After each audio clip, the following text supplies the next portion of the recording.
Great. Right on. Halfway through, guys. All right. Steaming ahead to album number 4. Okay, so now this is The Cult. We're covering them for the first time. This is their album Love. It comes in at number 239 in the 1980s on Best Ever Albums, number 19 in 1985, number 1,542 of all time. It is The Cult's highest rated album on Best Ever Albums, and they come in at number 686 of overall artist rankings on Best Ever Albums. Again, not making Rolling Stone's list. And I think I have the first take, but John, is this where? Do you remember where you plucked this one from? Post-punk flashcards, baby.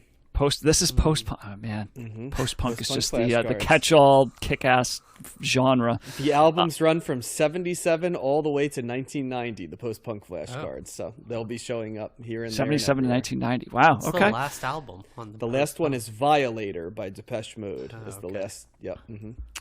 Interesting.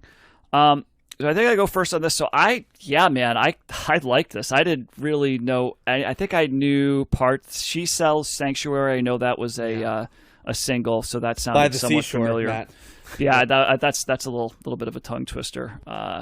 But this was interesting because I was getting a variety of different other bands that kind of popped up. Like I thought that Who were they, on, Matt? Because I wrote a list down too. So early let's on, compare. so first off, Yes. the first I think came off, maybe it was with Nirvana, was U2. There's definitely Yes. like, That's the first band I that's wrote. the You Okay. too. band I thought of also. so I'm going, all right, so this is like kind of like a U2 ripoff. It's got a little bit of the epic, kind of Rip-off's the unfair, but you two, right, cousin. Yeah. Right. Okay. Yeah, I didn't mean it to be that disparaging, but yeah, it's like it was kind of derivative of that type of sound. There's some of the edge guitar, although not 100% edge. Maybe it was like 45% edge guitar sound tone, but also like if the edge put his guitar tone on it, you're like, yeah, I could definitely see that, And then it kind of delved in different parts. I was picking up some like Alice in Chains, kind of like 90s grunge kind of stuff with like kind of some of the slower tunes. I was getting a little bit of that. I was definitely getting some there was a little bit of metal going on. There was just it seemed like it was kind of Did you write going the in different. Scorpions? Because I wrote the Scorpions. No, right but I under could you see two that. in I terms wasn't of thinking sound. of Scorpions, but I could definitely see that. But it was kind of like a combination of like metal and like 80s U2, but also like 90s grunge, some of the grunge acts and stuff. So there was kind of like, in some ways it's like, picking apart stuff that was done already. In other parts it was kind of like, seeing the future of like where the grunge movement was going.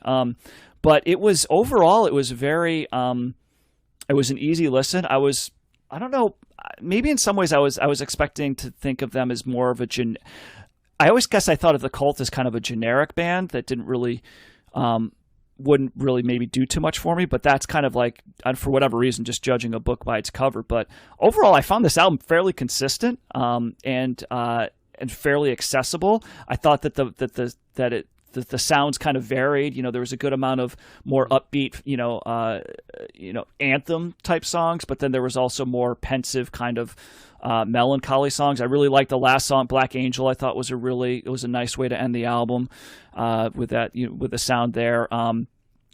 And really liked the Phoenix. I thought that was a cool sound. Like this, it just, I think it was Brother Wolf, Sister Moon might have been the one that was a little bit of the kind of the melancholy Alice in Chains type song. But it was interesting mostly because of the variety of those types of genres that was kind of weaving in and out of. It did not stay with the same type of sound and go that way the whole album. So props to them for that. I wouldn't say that it was like this amazing, groundbreaking, like it's not going to make my top, but it was a nice surprise. And I enjoyed listening to it. I enjoyed going back to it, and maybe I will again. So thumbs up from me. Yeah, similar thoughts, Matt. I'd say that this album snuck up on me a little bit. I wrote down a list. It's like, this is, if some of the songs are 80s U2 mixed with the Scorpions type metal, even like vocally, he sounds like the guy from the Scorpions, mixed with the other one. And I thought Brother Wolf, Sister Moon sounded like a Echo and the Bunnymen song. And that's like, I wrote them down for Big Neon Glitter. There's like an echoey sound to them that is reminiscent. I think that's the recipe. Like 1-80s U2, especially like ringing edge guitar mixed with soaring vocals of Scorpions mixed with like down tempo stuff at times where they hold on to a guitar like a chord, you know, like like that, like kind of runs like kind of like that certain type of metal does, mixed with some of the Echo and the Bunnymen thing, like the discordant, you know, thing that I always mischaracterized as having like an industrial sound, but not like industrial music, more just sort of like artificial, you know, a little bit ominous in its own way, with guitar front sound. You know, the guitars are pushed to the front while everything sort of swirls underneath it. So yeah, but I don't know why I'm not more familiar with the Cult than I am. They seem like they would be a band that I would have explored more, but I hadn't. And so this really interested me to the point where I'm like, I wouldn't mind checking out some of their other albums to see if they kind of stay in this lane or if they have, you know, what were their formative albums like? Because this seems like it's mid-career for them. And so like what, you know, what did they do before this and what did they do after this? I think I saw, because I was curious also, I think they started out as kind of a goth rock band. And then they like transitioned into this more hard rock sound. Yeah, I could see that. I could, you know, Lyrically, there's elements of goths, but there's some element, like sonically, there's elements of goth in here. Well, the name is also kind of gothic. Yeah, it's true. Inspired. Yeah, it's interesting. What do you think, Josh? Yeah, I was I was kind of middle of the road on it. I definitely, U2 was the first thing I wrote down, and in fact, I think I thought She Sells Sanctuary was a U2 song for a long time because it sounds so similar in some respects. And you know, it's almost kind of like where mainstream rock and roll ends up later on down the road in some respects, and in the 90s and maybe even into like the 2000s. The sound, you know, it has kind of a big sound. It's kind of epic feeling in some ways, or at least like, I don't know. It's how to describe it. It just sounds accessible in some ways that other rock doesn't. And I thought the songs were a little too long. I think they were kind of a little too self-indulgent and like to maybe, you know, hung on a solo a little too long or kind of explored the space a little bit more than they needed to. So I think they were a little, you know, not as tight as I had wanted it to be, but they had fun kind of, I picked up on kind of the variety that you spoke of also, Matt, but like, a song like Big Neon Glitter kind of has a little gothic sound to it, or I heard like kind of that echoey industrial sound that almost like New Order and Echo and the Bunnymen had, but then they like kind of transition into more like traditional kind of blues-based rock on Love. That Brother Wolf Sister Moon song was pretty cool because it's definitely using some like metal chords or like metal bass, and then it kind of almost becomes like a prog rock song also. And then I Love the Rain, or Rain, where they say I love the rain. I wrote that down. And the the song titles also kind of flirt with that kind of gothic nature to them, like Black Angel or Hollow Man. It did kind of remind me of like Stone Temple Pilots too, a little bit, in their vibe, and maybe less druggy, but I don't know. That Stone Temple Pilots as you know, I mean, they were really popular, right? Stone Temple Pilots. Oh yeah, They were hugely popular. I think of them as like mainstream rock and roll at that time period. I mean, that's where grunge was really.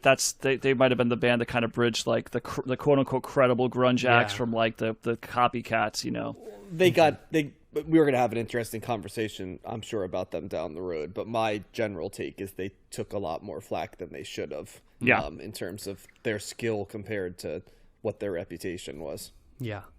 But this was a I enjoyed it, but I didn't enjoy it enough to be like, what else has this band done? It was just kind of not experimental enough, or not pushing the envelope enough in some ways to pique my interest. That the songs didn't necessarily stick with me as long as they should have to make me more curious, and so that's why I liked it, but I didn't love it, I guess.